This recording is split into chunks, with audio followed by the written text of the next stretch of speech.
Somebody sent in a question. Did you feel that you always had to top the previous project?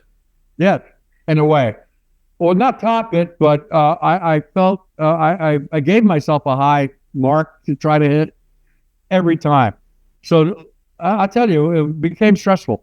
Toward the end, I did 15 or 16 albums for them, all in a row. Nobody came in between the stuff I did. It was just me, 15, 16 times.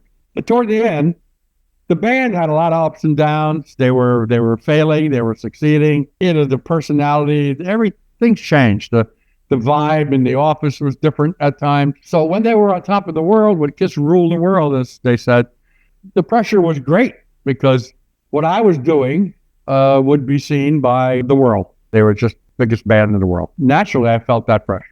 But then there was some time way later in their career when I was still doing them, their 14th and 15th album.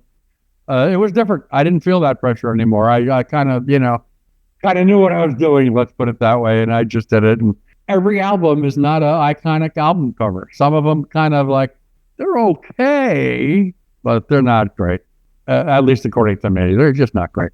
The fact that you like that Asylum cover, Steve, is interesting because a lot of people think that sucks. And they don't like Animalize. And some people like Animalize.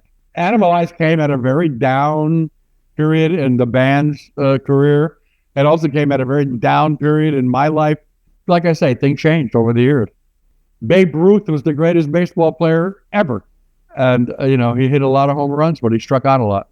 In the 15 or 16 I did, there's a handful that are, even a couple that are iconic, and some are very good, and some that are like, oh man, I wish I didn't do that one. And for anyone who's not in the Kiss world, which is most of you, these things are discussed every day on Reddit, on Facebook groups. There's rankings of Kiss albums, and Dennis could be exposed to every critique. Literally, 50 years after these albums are released, 45 to 50 years, you could go out there. They're talking about it today, and they don't know you're in the room most of the time, so they're going to say whatever they want. That's true. And sometimes I chime in, but most of the time I stay out of it. But whatever. I understand.